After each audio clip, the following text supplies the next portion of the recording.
Welcome to the Arena Decklist Podcast. I'm Jerry Thompson. Here with me, as always, is Brian Gottlieb, and we are on the precipice of the Players Tour something or other in Phoenix. What's it actually called? I don't know.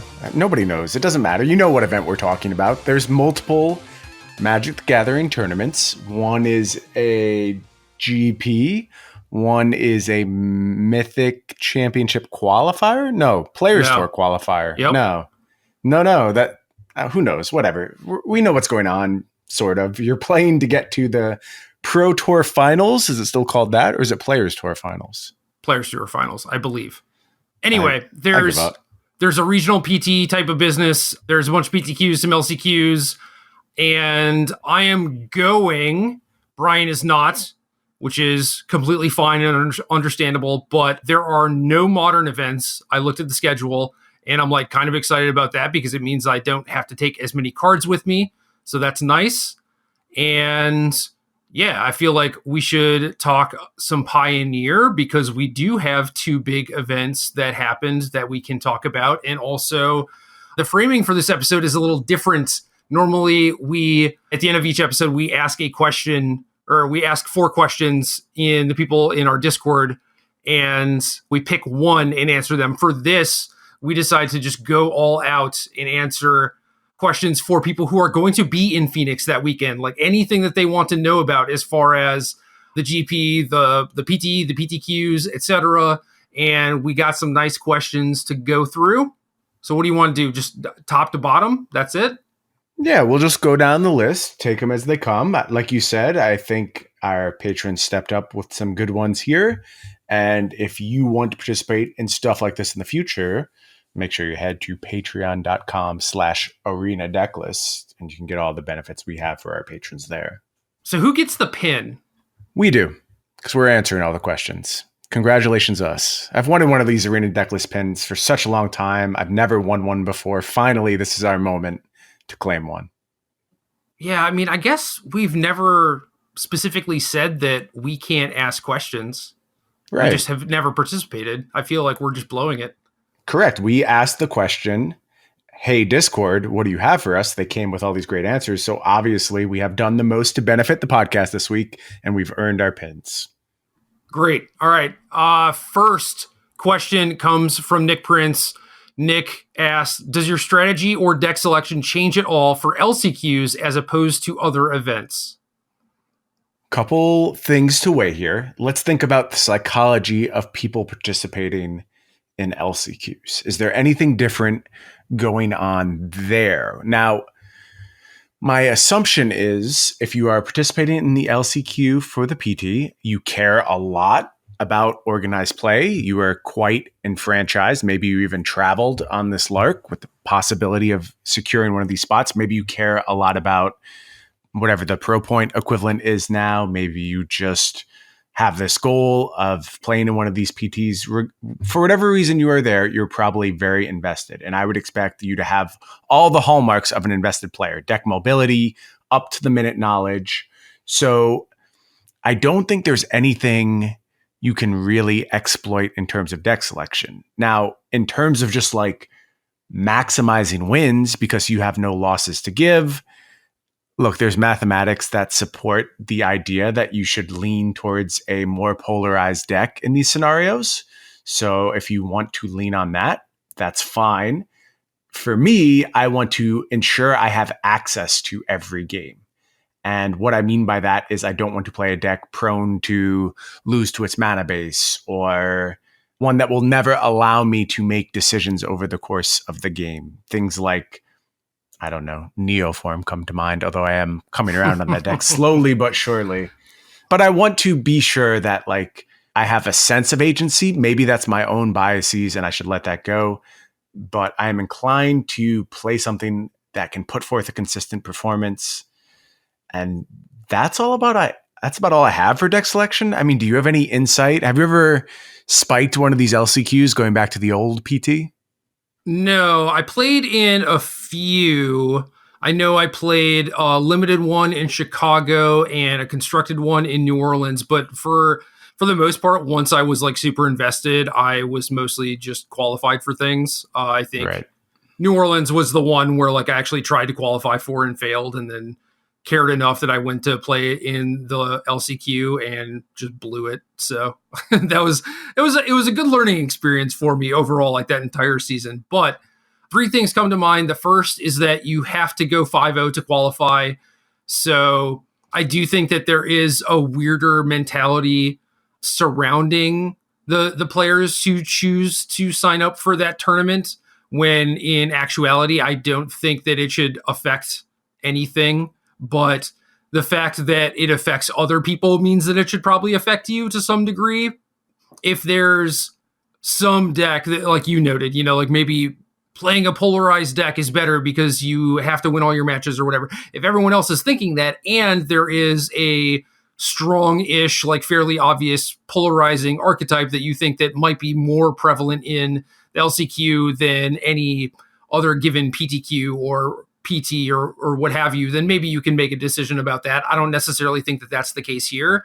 The second thing is that the tournament starts on Thursday. So a lot of time you see people not being able to make it out for the entirety of a GP weekend because, just like taking a day off work for most people is just not really in the cards. So like you'll see people, come Friday night, leave Sunday night, stuff like that to try and make it so they don't miss a lot of work. And I would imagine that if you were there on Thursday playing in the LCQ, you're probably pretty serious about it, or maybe you don't have a job, or you have a job with flexible hours, but that also likely means that you are very enfranchised in Magic if you have something like that. Like what the hell else are you going to spend your free time on, right? The other thing is that you have to play the same deck that you win the LCQ with in the Pro Tour. Yeah, that's an interesting little wrinkle. So that rule, if anything, should mean that you shouldn't stray too far from what you would normally play, right? Like, say maybe playing something super polarizing is better for winning the LCQ. I mean, it's not going to be better by much. And then once you get to the Pro Tour itself, well, I mean, then maybe you're just drawing dead, and that's not really where you want to be, right? Like, you don't want to grind in to the PT just to have, like, be locked into playing a bad deck or whatever, right? So I think that realistically, you should just do your thing. And there are, 25% or less people who like XO into top 8 of PTQs. And the other people are like X and 1 and then maybe get to draw or have to play the last round or whatever. So like 5-0 is not that wild, right? It's not like you have to go 10-0. It's not the arena MCQ, basically. I just don't think that you should change much, if at all, unless there is something very specific that you think can lead to you making some sort of hard read. What about open deck list policy? Because that will be part of these LCQs. We've talked a little bit about how you've altered your deck list in the past for open deck list policy. I've talked about it in the context of arena tournaments with perfect information. Do you want to just give a little spiel on how you want to account for that aspect of the LCQ? Focusing on things like open deck lists when you haven't even necessarily like mastered your archetype or have the correct sideboard plans and stuff like that. It seems like a waste of time to me. Like, there is an order of operations that you must adhere to. First and foremost is just knowing your deck inside and out and actually having a good deck choice, period. You just end up spewing off so much equity if you're spending your time thinking about like which one-ofs you should play and how you should design your sideboard to trick people when, you just haven't even done the first part of things, right? So my advice would be, unless you inherently know how to gain an advantage with open deck list stuff, just don't even worry about it, especially for the LCQ. Once you get to the Pro Tour itself, then it starts mattering. Like, people are able to pay attention to the specific configuration of your deck and like alter their game plan accordingly. In an LCQ, I think people are mostly going to look at a deck list and be like, oh, this is your archetype, and not necessarily pay a lot of close attention to what cards you're specifically playing. It's interesting. I agree that that's what I think opponents will do, but there is a lot of incentive to paying close attention to these things right now. I think specifically in the Pioneer format, there are some really minute differences in decks. And I saw this as I watched SCG Richmond this past weekend. Very small changes in tech fundamentally change a lot of matchups. And we're going to talk more about that as we go through the specific decks that are going to be part of this tournament. But I guess I will say this. If you are in the LCQ and you have the capacity to analyze your opponent's deck, don't pass on that. Maybe practice the quick reading of a deck list and understanding what's important. I can't tell you how many times I post a deck list, say in the Discord, and people respond to it with a comment that just misses the point of that deck list. Right. Because they don't have the practice or the alacrity with just being exposed to a deck list and finding the unique wrinkles, especially with something like the Dimir Inverter deck. I think the sideboard plan you are being presented with drastically changes how you have to sideboard in the matchup. Things like Pack Rat versus Ashiok make a world of difference. So make sure you are accounting for those things. Do not pass on the information provided to you. I would say that's more important than altering what you are doing to account for the open deck lists. Yes, like there is definitely equity to be gained, but again, I think it is less important to focus on that than the fundamental stuff. Sure, it's all a ladder, and it will always come down to playing good fundamental Magic and understanding your deck first and foremost. That is always where your greatest edge lies. The other stuff has to come second. All right, next question. Sure. VTCLA, Richmond's top 4 competitor, correct? Correct. Do I have to respect Niv, or will people give up on it after it got beat last weekend in the hands of everyone except for Paulo? I think Paulo did an excellent job answering this question if you read his article over on Star City today. Basically, Paulo says this is a deck which has a drastic amount of tutoring power. It sees a huge portion of its deck via Niv's abilities. A difference of 1 to 2 cards can completely alter how the deck plays in a bunch of matchups. He believes their deck was very good. He is maybe the greatest Magic player of all time. I have very little reason to doubt him. I also believe that if his deck was mediocre and he got lucky, he would probably own that and would put forth that idea. So I think the horrible performance from Niv, I mean, if you saw the numbers, they were bad. And you would think this archetype should just be gone. But then you check in with Paulo, and he did have this success. And imagine if you have as well-tuned lists as Paulo did, which he wrote an article, gave you a sideboard guide. You basically have access to it right now. And nobody's trying to account for this archetype. It is going to have a very, very good time at this event. So I think letting it go completely from your preparation would be a huge mistake. I will say I expect the numbers to go down, and it will be much less represented at this event than it was at either of the last 2. But I think it's a mistake to just pass on this archetype entirely.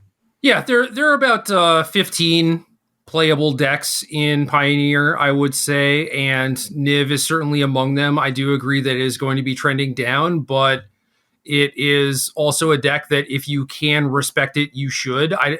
I think that people speak in absolutes a lot when they definitely don't have to. It's just like, well, should I just like play a deck that scoops to this? I mean, maybe like if that's the thing that gives you the most equity, sure. But realistically, there are things that you can do to still hedge against Niv and sort of respect it without sacrificing too much in other areas. And that is generally what I would recommend doing. Yeah, I'm right there with you. There's no reason to think this deck just has to be cast aside. And I do think it has a mediocre matchup against the now pretty clearly recognized best deck in the format. Like, are we just saying that Dimir Inverter is the best deck? It's kind of hard because it floated towards the middle, but I do think it was on everyone's mind. I think a lot of the technology was still being figured out.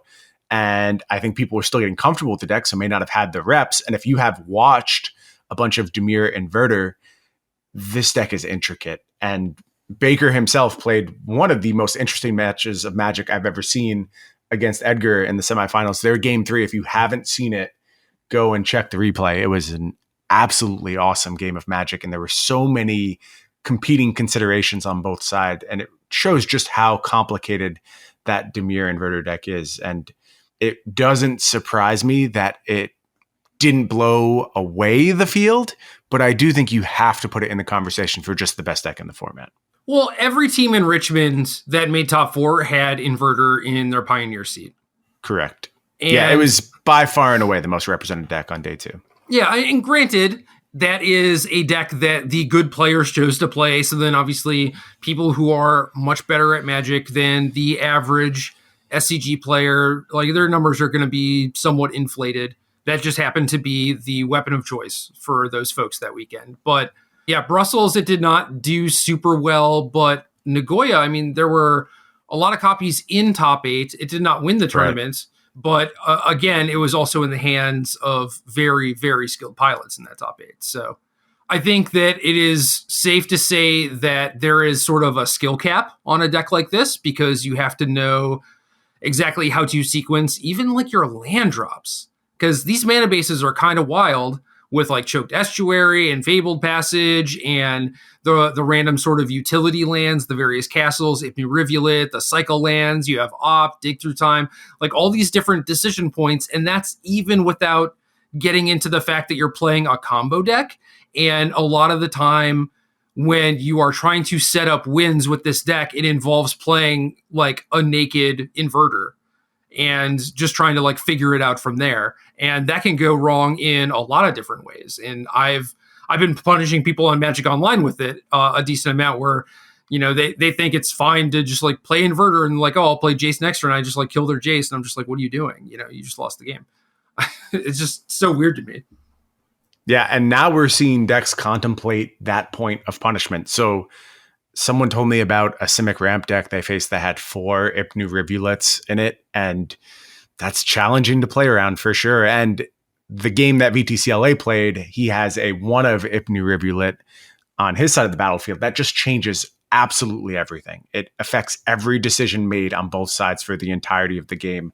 And it's wild how impactful these small changes can be. So I will be keeping a close eye on that when it comes to Phoenix and seeing how people adapt. But like you said, 5 copies of this deck in Nagoya, all 4 of the top 4 slots occupied by Dimir Inverter. And I realize this is a question about Niv and we've gone astray, but I don't see how you talk about Pioneer right now and don't mention this really breakout deck.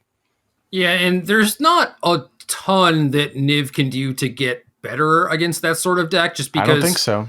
Like you can play a bunch of like Thought Erasures, and you know, if you want to think that Graveyard Hate is good against the deck, it's really not that good. The top end of the deck is like these 5 mana sorceries, and it's just really not great against what the Inverter deck's overall game plan is. And usually they're just able to like play a leaner game, get under Niv, and it's possible that Niv can adapt. Like I said, I'm not really seeing it, but for the most part, I think the fact that Inverter exists just sort of invalidates this deck to some degree. You know, while we're on this topic, do you want to talk a little bit about the decks which actually claimed 1st and 2nd place in Nagoya? Because looking at our questions, I don't know exactly when we'll get back around to these decks. And it would be a shame not to mention the 2 decks that really housed a field full of Inverter. I know that Kenta Harane won with Spirits. I don't remember what was second. Second place was Ken Yukihiro and his SRAM Auras deck, which if you had that going into the weekend, you can whatever the second place deck from the PT. Like, I understand it's Ken. Ken can win with almost anything, but like, there's got to be something worth paying attention to here, something to learn, something to maybe pick up. Like, we really have no concept of how good this deck is, but certainly people will be considering it at this point. So check it out. Monday, I was hanging out with Nick Prince and Sam, the judge, Handsome Sam. I forget his last name. And Sam was looking at Max Norton's data from the 2 Pro Tours with like the confidence intervals and stuff like that. And he laughed that the confidence interval for Ken's deck was plus or minus 25%. And it's like, yeah, okay, that's kind of funny, but realistically, it should be higher than that.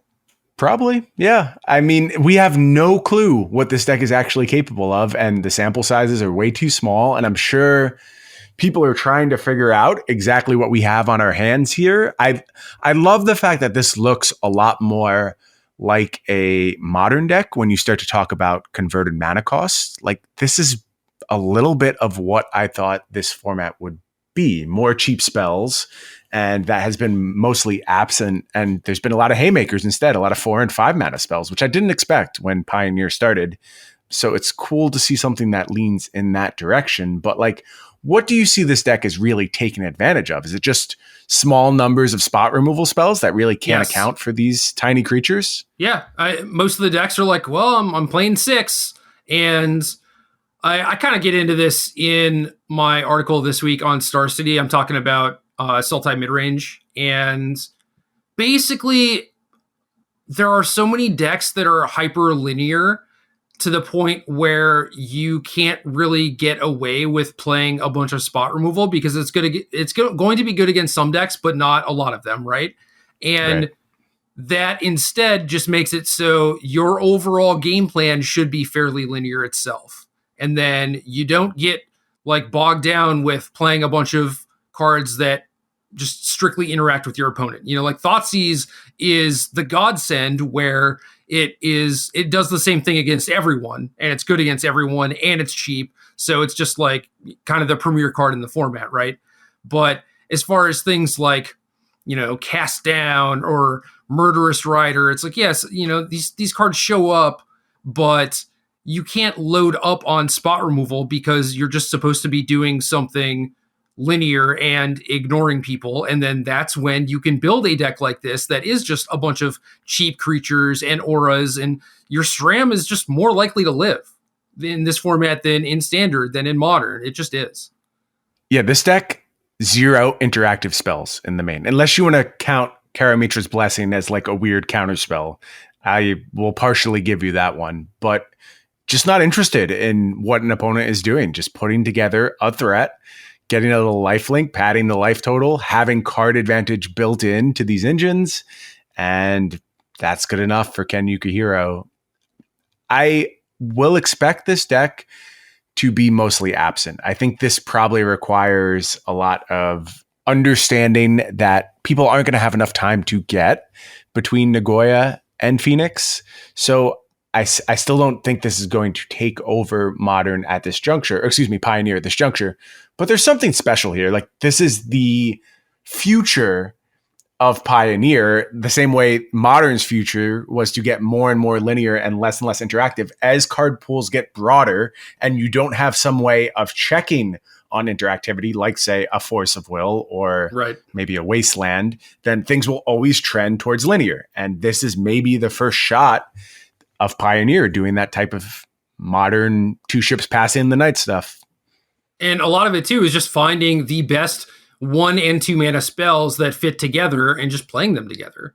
Right. And that's it. You know, it's like not only are you building something that's linear, but you're building something that's linear and it just has a very, very low mana curve. And in the case of Ken's deck, it does something that is potentially busted, right? Like if you untap with SRAM, you are going to do some sick things that like no other deck in the format can really do.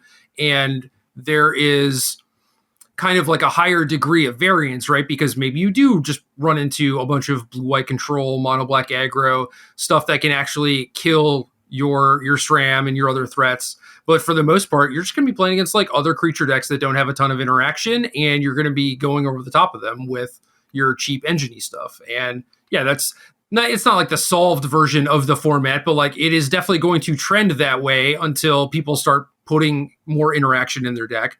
And, you know, then that's what creates the natural churn. Right. And yeah, let's look at the winning deck as well. Bant Spirits from Kenta Hirane. I mean, the spirits interact in some ways. There's Brazen Borrower, there's Spell Queller, there's things like Nebelgast Herald. But again, it's 32 creatures for collected company. We're not dealing with playing spells and trying to stop what your opponent's doing in traditional ways. It's about being linear, being aggressive, and just being on the battlefield. And I don't think it's shocking that these decks were able to rise over a field of inverters. I talked a bit about mono red and why the chonkier builds of red were ultimately squeezed out of the format. It's because they weren't doing this type of stuff. They were playing a bunch of slower, more interactive things. And that's the type of inefficiency that Inverter can really, really prey on. But when you have card advantage built in and you're just doing something on every single turn, then you can start to punish their really limited answers. Yeah, agreed. I think like Ken's plan, just playing a cheap linear beatdown deck that has some disruption, just like a little bit, like enough to maybe like steal a turn from your opponent. That's all you really need. And certainly going into like an open field, that is the best possible thing that you can be doing. Yeah. Yeah. I mean, I think like there's also the mono black vampire deck in the top 8, and Budakov kind of displaying some of the same stuff, but this trend's much more interactive. And given the sizing issues you face with Niv and inverters, you can understand why things like Grasp of Darkness just are not right for the format right now. Right. And similarly, it just means that the random Jackal-Pup Savannah Lion type creatures that get bricked by Thassa's Oracle, you just don't mess with those. You're just like, okay, well, right. I want to play Thoughtseize. I want to play some disruption. I want to play a clock. Well, maybe Vampires is just better than mono black aggro right now because you don't have to worry about that nonsense. You're doing more powerful things by having Sorin put Champion of Dusk onto the battlefield and stuff like that, and you just get to kind of ignore the 1/3 bodies instead of getting bricked by them. Yeah, I buy that. So I wouldn't be shocked if Vampires ended up actually being a better choice than mono black aggro, but I don't know. I basically like both decks. I think both can be tuned to be reasonable in a format like this, and I think that mono black is slightly better against the linear proactive decks like Ken and Kenta's, but it's close. Okay. Tim Frank says a weekend of big opportunity can turn into a weekend of big disappointment if you crash out of multiple LCQs and then try the GP and don't day 2. What's your best advice regarding mentally prepping for that in a healthy way and processing after it does go down that way? So I think this is just about being honest with yourself, recognizing how much losing is built into Magic. Like, people are going to have a lot of bad weekends. And this is like somewhat petty, but it's not meant to be that way. For me, it always helps to look who did really poorly at a PT. And the great players, the players I know to be just dominant all-time greats who have a miserable weekend, it always makes me feel a little bit better. It's like, okay, these really great players just go through it the same way as the rest of us. It is a hard game. It is tough to have the right deck. And even if you do, sometimes just not your day. If you are realistic about what you're walking into when you head to this weekend, I think you should be able to write off your losses and do so honestly. Certainly do so with a focus on trying to identify spots for improvement, but understand there's just some weekends where it's not going to go your way. Yeah. What is the goal? If the goal is to win, you are setting yourself up for disappointment. Magic tournaments, I mean, just like a lot of different tournaments, right? Like they're just set up in a way to create losers. Yes, someone wins the tournament. There are people who make top 8 or top 16, their first day 2, stuff like that, where they kind of hit these smaller goals that they've had. But realistically, it's a lot of people who walk away unhappy, unfulfilled, unsatisfied. And if you just assume or think or hope that you are going to be one of those people that is, winning or hitting your goal, whatever that may be, I think that is not very realistic. So yeah, practice some self-awareness, know exactly what it is you're getting into. And also, I cannot stress this enough, recognize that winning is probably not the best goal to have. I firmly believe that trying to learn and get better is going to eventually lead to you having success wherever you draw that line. And if at the end of a weekend, even if you lost a bunch, that probably means you're learning a bunch. So you can just look at it like, okay, these are the things that I learned. I've leveled up in these various ways, and I'm not going to make these same mistakes again. And that's a win. Count that as a win. Like every weekend you play Magic, every weekday, whatever, you have these opportunities for growth and learning and improvement. And if you just don't utilize them for what they are, you are going to plateau, and then you're probably not ever going to win a tournament, you know? So it is a process. It's a huge learning process, and eventually winning is just something nice that happens along the way. Yeah, this is completely anecdotal because my sample sizes are too small to point to any real specific phenomenon going on here. But I know authoritatively the worst performances across my Magic career are the times when I convince myself I have to qualify for the Pro Tour. I have to do this. I have to chain this event into another one because this is my goal now, and anything else, just not going to cut it. Whenever I was doing that to myself, that's when my failures would start piling up and the stress would start to build. And it was just like this cycle of hyping myself up. Okay, now's the moment where I go all in, and I would lean into that idea and fail every single time. Meanwhile, the absolute best stretches of my career are usually when I'm playing for fun.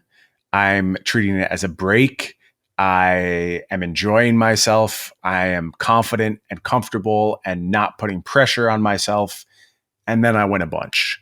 So there's something to be said for defeating yourself, and the impact of pressure is very, very real. The best way to mitigate that is to just focus on process. Like you said, try and get better, try and learn, let all the other chips fall where they may. Well, I talked about the Pro Tour in New Orleans that I failed to qualify for, went down, played the LCQ, failed at that too. And I think a lot of it around that time was basically what you're talking about, where I'm just like, I have to qualify. Or even the more dangerous thoughts of like, I deserve to qualify or whatever. It's like, oh, I just need to like play in a tournament, I'll win it, right? And I think what really happened through that season was that reality came knocking, and I was like, okay, it is very clear that these things are not just going to be handed to me. I have to work for them, and I need to focus on getting better and actually doing that work. And once you are putting in the work and focusing on that, yeah, like you're just not even thinking about how much you want to qualify or what it would mean or whatever. It's just going to happen. You know, if you are genuinely trying to get better and trying to learn, how the hell aren't you going to qualify eventually? You know? Right. It hurts me to bring him up, but I think of my past friend, Alex Stratton, at a moment like this, who more than anything just wanted to qualify for a Pro Tour. If you ever met Alex, that's all he ever talked about. He was focused on it to the point of obsession, and at some point realized that it was harming him and started to step back a little bit and let that goal just kind of fall back to the wayside. He qualified for a Pro Tour almost immediately when he took the pressure off himself. Yeah. And it just goes that way. Nobody can perform their best when you're treating what is ultimately, I mean, it's a serious game, but it's also a fun game. It's something we love. And when you're treating something you love as this horrible crucible, it's tough to find success. And think of people like Strosky, right? Where sure, he put a bunch of pressure on himself to succeed. He had a lot of success early on, made top 8 of 2 of his first 4 Pro Tours, I believe. And then, kept trying to like get back there. Right. And when he was finally just like, okay, I quit. I'm just going to give up Magic and like play for fun. He wins a GP, wins a bunch of other stuff, is now in MPL, like won a Pro Tour. Just it's comical how much your mindset matters and the things that you focus on. Yeah. And we also saw this effect with a bunch of MPL members this past year. A bunch of folks talked about it, how this new system, their focus on remaining in the MPL really affected them both in terms of results and their mental state. So even the best players in the world not immune to these type of situations. I just hate to see people do it to themselves. Understand your possible outcomes. The vast majority of the range of the possible outcomes fall on the losing side. And that's okay. You can still do your best and still learn even when you're not winning. Yeah. And that's what you should want to do anyway. All right. Next question from Liam. Can I be on the show when I win an LCQ with my own deck? Absolutely. And a follow-up question. If I were going to switch decks to something else with relatively few reps, what should I play? For Liam specifically, I think probably Sultai midrange, but I admit that I don't know like Liam's history all that much to be able to say definitively. It's just I know that like from the decks that he has worked on, and we spent a decent amount of time playing against each other in Las Vegas, that I think that that's a deck that is quite good and that he would play well. So I tend to think of Liam as a combo person, and let's give some background here. Liam's own deck is Underworld Breach, has been working on this archetype basically since it came out. I think if you are switching decks to something else, why not turn to the Lotus Field side of things? I think the top 8 deck from Brussels looks fine. I was pretty impressed with Caleb Shear's play with the Lotus Breach deck in SCG Richmond, and this deck just seems fine, and it's dodging a lot of the stuff that the format's about. After the results of this past weekend, this is not what people are concerned about. They are looking in a completely different direction, and I could see a window for Lotus Breach to have a really big weekend because a lot of the typical forms of interaction do not line up with this deck, and we're talking about these very linear approaches, and they seem successful. I think this is how you punish those very linear approaches because they mostly don't have clocks that outpace Lotus Breach at this point. Yeah, I mostly agree with that, but they do have a little bit of disruption that may or may not matter. Spirits, certainly. Spirits can do more than something like the Saram Ors deck, without a doubt. Yeah. Saram I would not be worried about at all, but like any sort of mono black deck with Thoughtseize, more discard in the sideboard, maybe some graveyard hate, like things can get dicey. Yeah, I was pretty impressed with the deck's resiliency and ability to play through discard effects when I watched it. And I am not an expert in this deck. Maybe I'm overstating that. But it does seem like there's a good amount of redundancy built in at this point. And you certainly find your key pieces. And Underworld Breach is a big upgrade for the archetype. Yeah, absolutely. I'm more so thinking about post-board when they bring in more discard, not just like one Thoughtseize or whatever. Like obviously one Thoughtseize, it doesn't do a whole lot, but when they actually have hate for you, then it's kind of tough. Yeah, what's the best hate against Lotus Breach? Does anything spring to mind? Is there any specific cards that it really struggles against? For the ones that are really leaning on Underworld Breach, any sort of Leyline or Rest in Peace is definitely an issue. Yeah, it seems to me like they still just have their core combo, even in the absence of Underworld Breach. But again, this is not my specialty. It would not surprise me if I am misunderstanding this deck. Yeah, I would imagine that Liam is asking presumably because he wants to get off decks like this. So that's kind of why I suggested Sultai. I think that Inverter is the best deck, and Mono Black is one of the decks that you can probably tune to be very good against most things, because I think that deck is fairly flexible. There's probably like a more aggressive version of Mono Red that's quite good. I would not play Blue-White Control. I would not play Niv. Spirits is decent. Yeah, I like Spirits on short practice, actually. It is mostly linear, and the interaction should be pretty clear what you want to do in most spots, just on basic Magic knowledge. Yeah, I'd be fine with recommending that. Not a big fan of Ramp or Heliod or Is It in Soul or anything. So, yeah, Spirits is good. Dark Cloud 06 wants to know which event had the best equity. I'm not sure about the past tense there. I would assume that they are talking about in Phoenix in general. And honestly, I didn't look at that too much. I would guess outside of, grinding side events, it's probably just the GP main event. I would imagine that a lot of other people are going to be participating in the various other sides, and this GP might be small-ish. It's like hard to get to, but at the same time, it is the first GP with Pioneer. Is that true? I mean, outside of like, Brussels, Nagoya? I think so. I think it's the first US one. Yeah. It's possible I'm just forgetting one, but it's weird because Brussels had a pretty huge GP attached to it. I'm actually not sure of the numbers on Nagoya off the top of my head. So is it just like US GPs continue to flounder? I don't know. We just had a huge GP in New Jersey that was probably oversold, if anything. So are we on the comeback trail for really big GPs again? That's what determines where the best equity lies. For a while, GPs were starting to be pretty insane equity. They were very, very small fields. And obviously the prize pools are mostly fixed when you head to a GP. So it also was your best method of qualifying as well. I think DT Lurch did the math on that and found that these smaller field GPs were the best way if your only goal was to play on the PT. And also there's the finals invite too, which I think adds a lot of equity. Oh yeah, to the that's mix. true. So my instinct is that it probably still falls on the GP side, but so much of this is about your goal. And just in terms of pure EV, like dollars in your pocket, they're all terrible. So don't even make decisions based on that. Yeah, stay home. Yep. Honestly, that's always the best equity. If you are an above average player that has a reasonable shot of winning a PTQ, I think that it's possible that you could make more just kind of like hustling the other side events. But I mean, if you're doing that, I feel like you could still probably make more money by working at McDonald's. So I don't know. Yeah. That's spot on. It's tough to make minimum wage just grinding out Magic events for sure.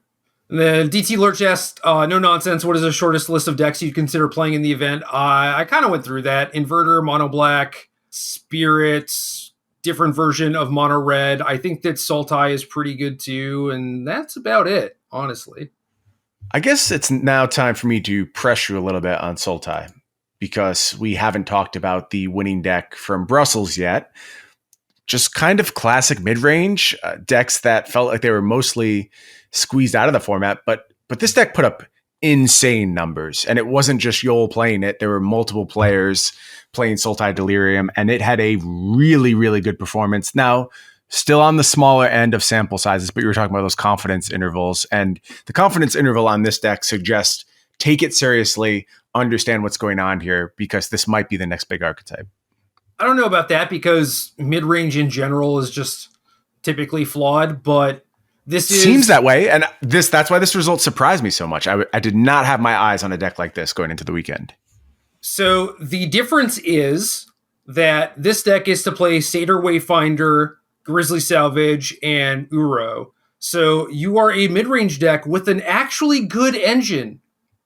Yeah, that's a big pickup. I tried doing stuff like this for a long time in Sultai with Dig Through Time, using Satyr Wayfinder, often Grizzly Salvage to fuel that card.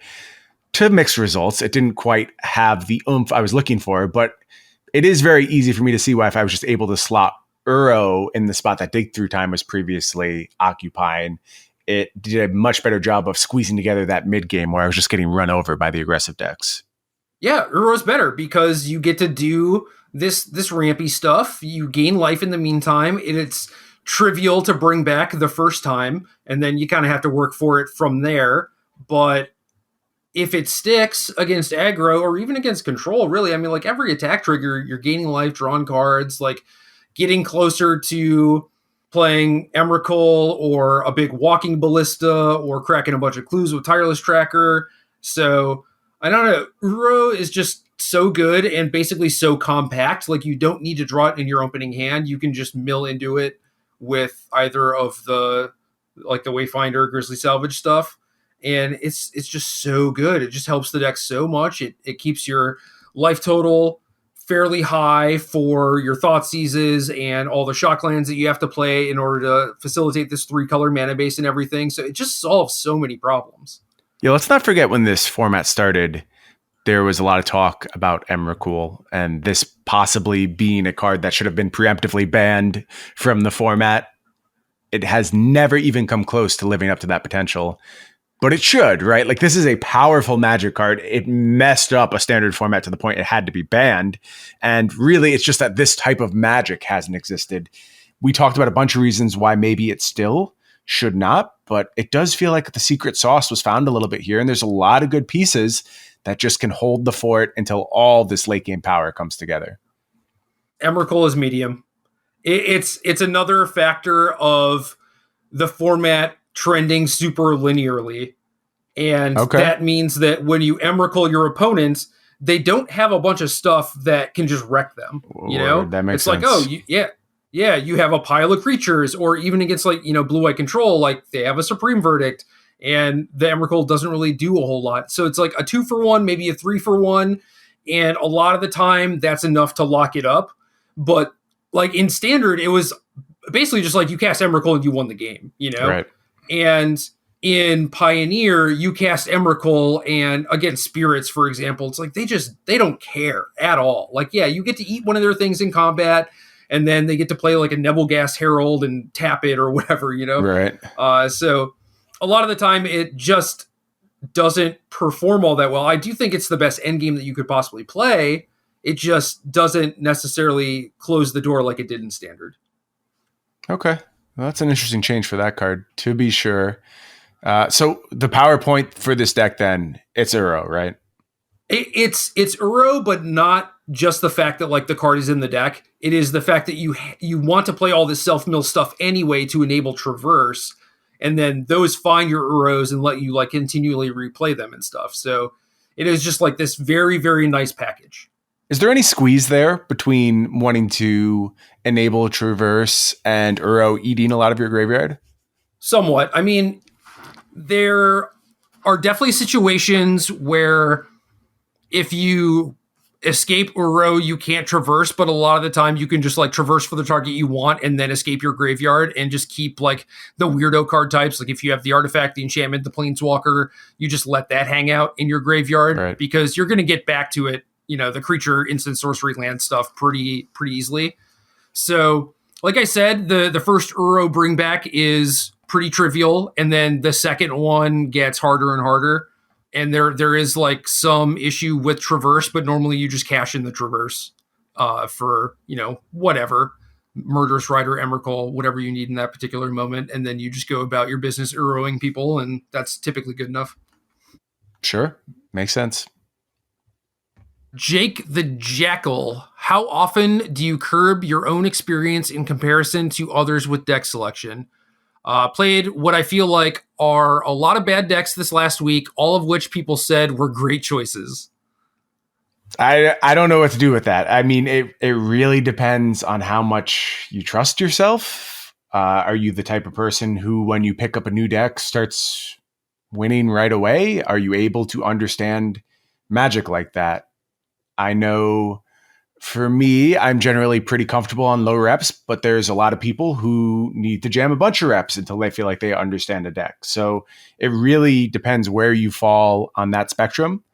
If you have more learning to do, that's fine. If you think you have capacity to just understand that a deck is bad, look, you got to trust yourself at some point. And I think that's a big part in most players' growth process as you get to the point where you go, no, I believe this conclusion despite what these other people are saying. Now, you don't want to do that just for the sake of being a contrarian. That'll bury you real quick.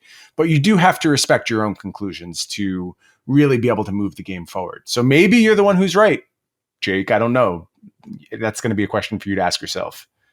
So this question is not exactly clear. And I feel like this is one of the spots where I can kind of harp on asking better questions so that you actually get the answer that you want. I like that discussion too. It's a classic, really. So Jake says that he played what he feels like are a lot of bad decks this last week, which people said were great choices. Things can be great choices and still be bad decks. Those things aren't mutually exclusive, right? So it's possible that something can be a great choice for a format while also, missing something or being kind of high variance. And for a format like Pioneer, I frequently said that a lot of these decks do feel like they are missing certain things, So maybe your bar for what is a good or bad deck is a little too high, or you have to look at what makes a good and bad deck respective to format and not just like, oh, this deck is missing a certain piece or this deck is clunky or whatever. Like I just harped on Sultai having Uro in like this nice, just like complete package, right? It all fits together really well. And that didn't really exist before. So now I really like Sultai. I like the feel of it. I feel like it is a complete deck, but it might not be a great choice, you know? Yeah, I will note that I have heard many, many people say every Pioneer deck is bad. I hate every deck in Pioneer. That is not a rare sentiment. So it's really how bad is this deck in comparison to other options? Or, okay, they're all bad, so lower your bar. What is the best choice? It doesn't matter if the deck is quote unquote good or bad, because it's still going to have a win percentage. What is that win percentage? Yeah, great point. Specificity in questions in the Magic community is so lacking. And I know I come to this with like a lawyer's background, so I am a stickler for it. Probably. So what is my background? Someone who likes good questions. I mean, I don't know why you get the same bristles that I do from a question that doesn't really clearly convey its point. But well, we're here to answer these questions, right? And this question gets asked and I just don't know exactly what I'm supposed to be answering, which just kind of stinks, right? So like I can infer a decent amount, and maybe Jake didn't even realize that, like, you know, bad decks can be great choices, and that was just not a thing that crossed his mind or whatever. I don't know, but like, why am I built that way? I feel like it's correct to want the question to be directed such that you get the answer that you want, right? That just makes sense to me. But how did that happen? I think that is a wise way to go about things. But language is tough. I am a deconstructionist at heart, and we certainly don't want to go down that path. So I'll just say it's challenging to ever clearly express your meaning. Not that hard. But it's easy for Gerry. Don't worry about it. He's got it wrapped up. I don't know. I think about all the miscommunication type things that have happened to me, even just in the last like 3 months or whatever. And it's usually over the internet, right? But like, sure. I make assumptions where like I just kind of like skip a step because I assume that the other person is going to know what I'm talking about or has the same information as me. You know, like a lot of those things happen. And I certainly used to do that with my article writing a lot too. And I've learned to tone that down and not skip over things that are very imperative information for a lot of people, you know? Yeah, I don't know if I've gotten better or worse at that. I know when I started legal writing, I was very, very bad at that. And I think I certainly improved along the course of all the writing I did for years and years, but I don't really know how it's tracked to the Magic side of things. It's interesting, though. My instinct is to always skip over a bunch of steps, and my mode of thinking is very free-flowing and I would say easily distracted in most instances. So it's hard to get me to really check all the boxes and go step by step.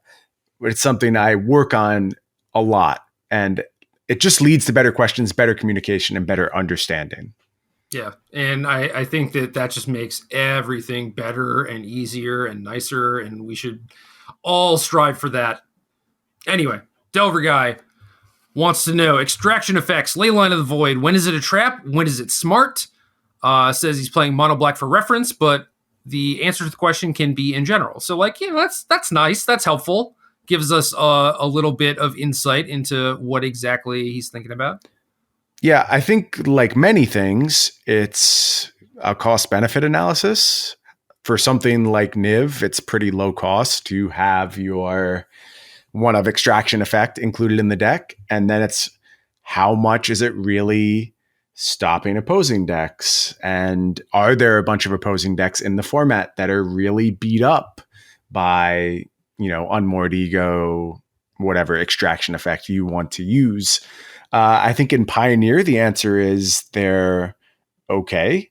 I don't think they're like a key feature of the format as they were in Standard. Even pretty recently, Unmoored Ego had a lot of run in the Standard format. I think way more than any of us expected.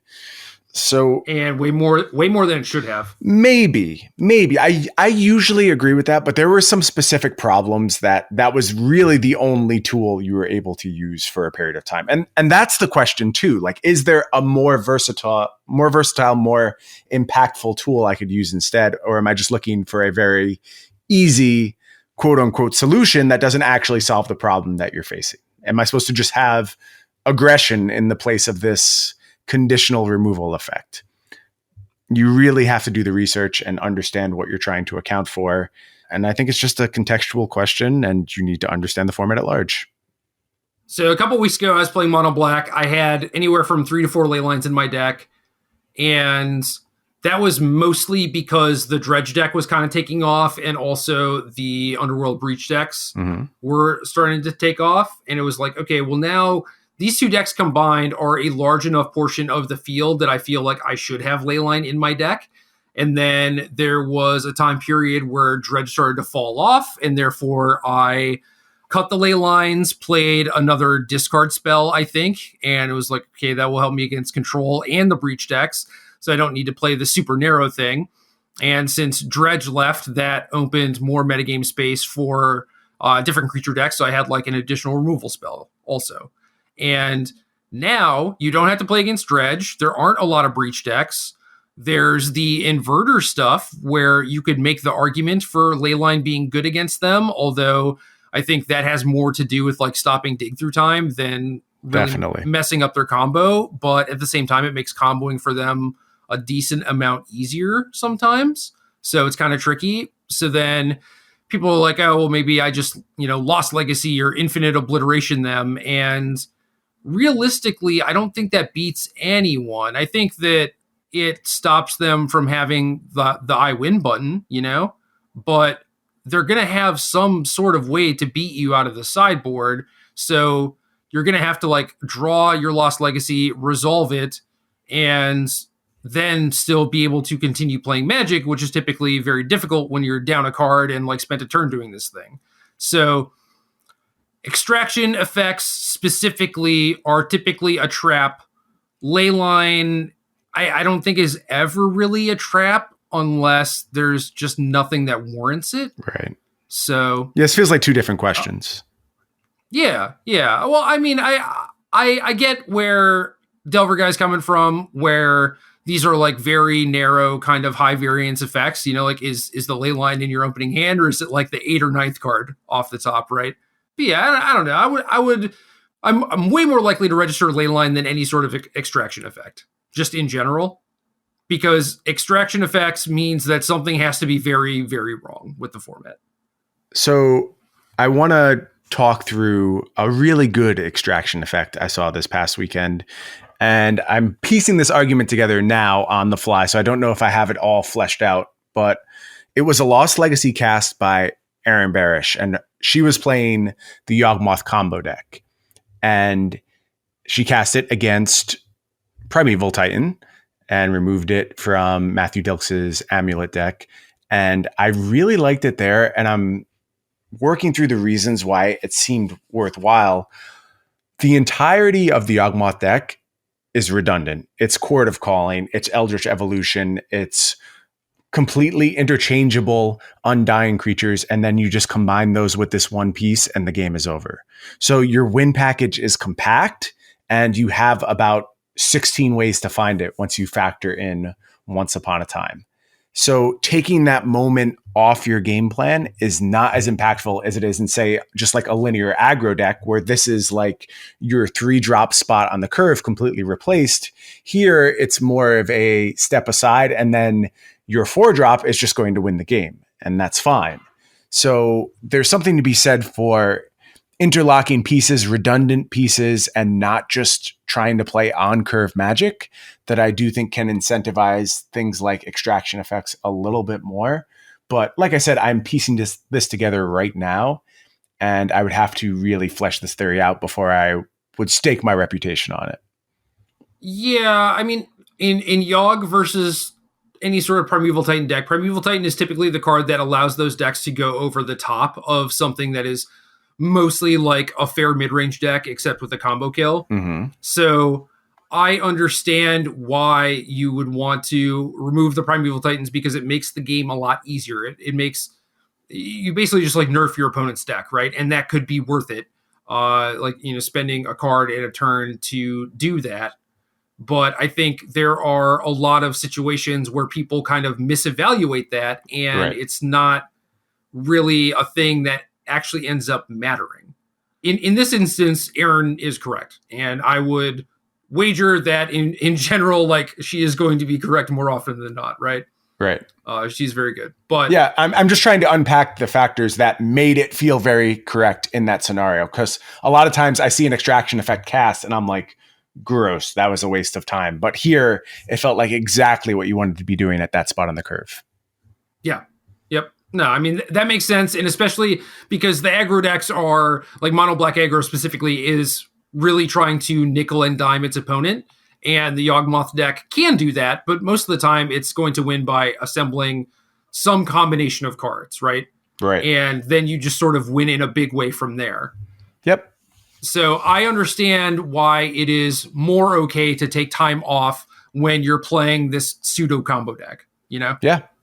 But in general, I would much rather play Spawn of Mayhem, Rotting Regisaur on turn 3 in mono black aggro than any sort of Lost Legacy thing, especially since there's not really a Primeval Titan type of thing. I mean, There's Underworld Breach and maybe Inverter, you could argue, kind of does the go over the top of you thing, and removing them from your opponent's deck makes the games that much easier. But there are also just a lot of situations where that plan kind of goes awry. So... and there are also people playing like Cokes from the Netherworld or whatever. Cokes from the Blind Eternities. Yeah, that was pretty rare, but I did see it. Well, I don't mind like 1 or 2 copies in the sideboard to beat extraction effects. Sure. Or at least like give you the opportunity to still assemble the combo even after getting hit by an extraction. It's way slower, obviously. It is a thing that could possibly exist to make your extraction maybe not make the game as easy as you think it is. Yeah, maybe. I was very surprised to see the decks built in that fashion. I have never played with it, so I am not going to trash it. It was just a shocking way to go about building your main deck. I didn't like it. Playing like 3 of them or whatever, it's so clunky. Yeah, and I didn't think that high a percentage of the field had access to that effect. Like the consideration is Niv for the most part. You expect them to be the ones to do that in the main deck, but nobody else really can. Yeah, and your deck is also just good against Niv, right. So what are you doing? Right. Yeah, I'm not sure. I don't know. People just built it like it was like this all-in combo deck, like, oh, I'll tutor for my combo pieces or whatever, and that's not the optimal way to build the deck. Yeah. You want to be a combo control deck because that allows you to pivot in sideboard games and makes it way more difficult for people to sideboard against you and stuff like that. So, what's your favorite pivot right now? I mostly just like having fewer Oracles main deck and just playing more interaction and more card drawing. Okay. And then post board, I don't like Thief or Pack Rat. I think 1 Scarab God is fine. I basically like don't really want anything that gets hit by Mystical Dispute. So like 1 Scarab God I think is okay, but I wouldn't want to like load up on stuff like that. And I don't know, just anything that's like cheap and draws cards is money in my book. That's why I have liked Pack Rat, because of its resiliency to Mystical Dispute. But it's just bad. Like even if it lives and it gets to do its thing, it's by no means guaranteeing victory. So what are you doing? I think it depends who you're up against. And in the mirror, when they weren't bringing in Legion's End, it felt like it was mostly good enough. Again, like small amount of removal spells, you can mostly outscale what they're doing.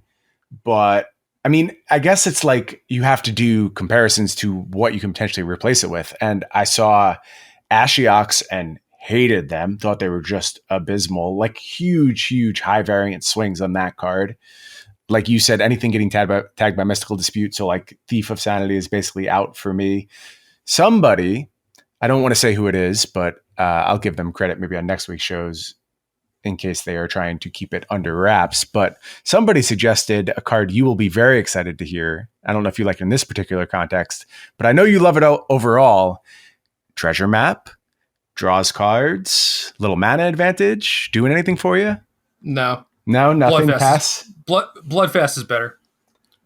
Yeah, Bloodfest does seem better to me. Does it much faster.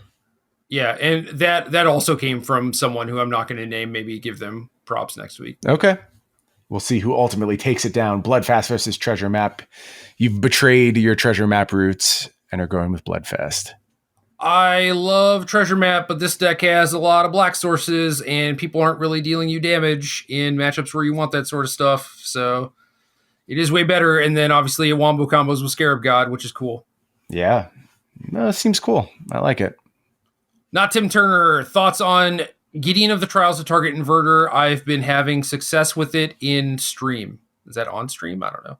Yeah, Gideon is nice. It is very good. People are not playing enough ways to remove Planeswalkers because they have not needed to before, but now you see random heroes downfalls cropping up in people's lists. Allie had 2 Brazen Borrowers in her sideboard last week that I really liked, and I want to mix and match those with like having Chart a Course main deck and seeing how much that helps. Like if you're actually able to utilize that as draw to in post board games. Granted, it's a card that does get hit by Mystical Dispute, but it's like more difficult to because you're mostly casting the 2 mana side first. Right. And Brazen Borrower just solves a lot of random problems, like people bringing in Leyline against you and stuff like that.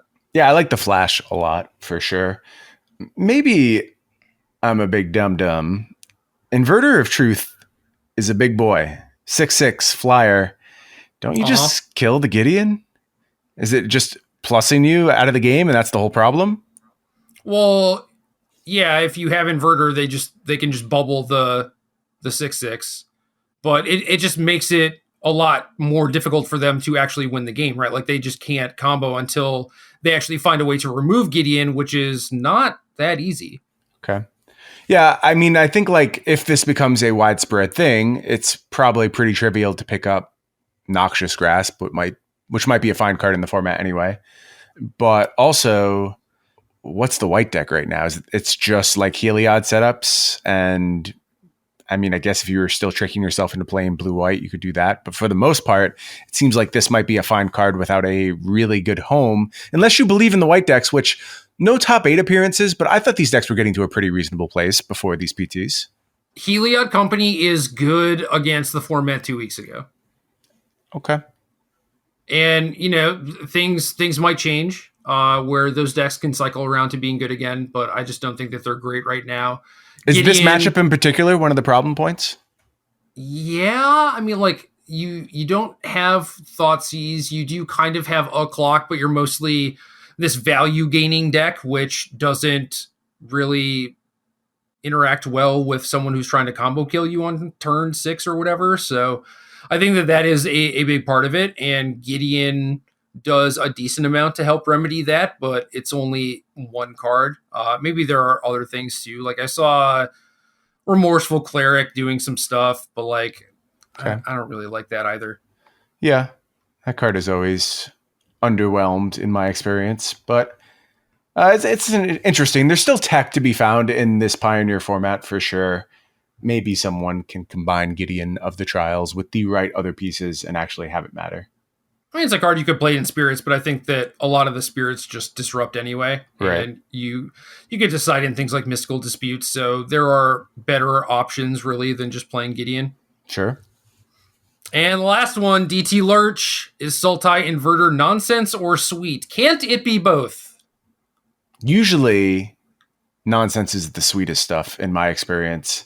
It feels like a little bit of both. Most of the Sultai variants had that feel to them where it's like, maybe, but probably nonsense. They still gave you pause, something to consider. Strategically, it doesn't blow me away. It's got a bunch of really powerful cards. That's fine. But I don't see a reason for it to exist. It feels like the Caw-Blade stuff where we jammed all these other colors into Caw-Blade, and it's like, no, these cards are just good enough on their own. That was me. Yeah. I did every color. I think that Sultai Inverter is fine. I think that people need to realize that building decks like this just as like strictly combo decks is not going to yield you better results than playing some amount of disruption and kind of splashing the combo. Sure. So for the 4 Oracle, 4 Inverter, 3 Jace versions, calm down, trim some of those cards. It'll be fine. Play some Thoughtseizes or whatever. Your deck will be better. You don't need to turbo combo people. It's fine. Yeah, I mentioned that the total number of times I saw this deck just slam the combo on turn 6 or, turn 4 into turn 5, whatever, was 0. And I watched a lot of games of this deck because it was the only deck that anyone was playing in the Pioneer seat. It just doesn't work that way. You play longer than that. As soon as you accept that, you can build your deck to have a lot more flexibility. Right. And that's why the deck is good, is because you don't have to slam the combo. You get to play a longer game and eventually combo people out. It's better than killing people with Torrential Gearhulk or Kalitas or whatever you were trying to do before. Right. All right. Any closing notes for people heading to Phoenix this weekend? So I think we have said our piece on the people heading to Phoenix. I will say, listeners, let us know what you think of this style of show. Let us know if it was helpful. I hope all of our listeners headed to Phoenix do well, have a great time, enjoy themselves. I hope they learned a lot from this particular cast. I think this is an interesting way to go about getting our listeners ready.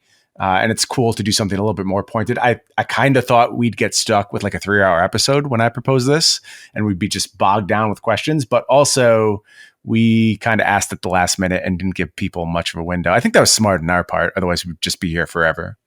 Yeah, it kind of was good because I do think that we covered a lot of the important stuff and got to talk about the format as a whole in relation to the very specific questions that people wanted. So I think that this ended up working out quite well. Obviously not something that we're going to do every single week or anything, but if y'all like the switch up, let us know. If y'all hate it, you should let us know, but you could also keep it to yourself. That's Whichever one you prefer is fine.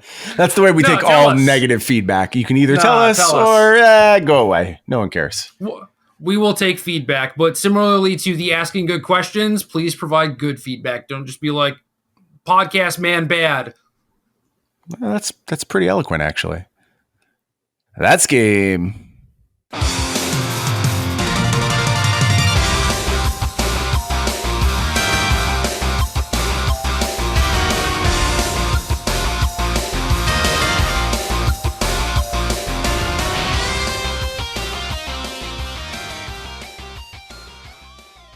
Good luck.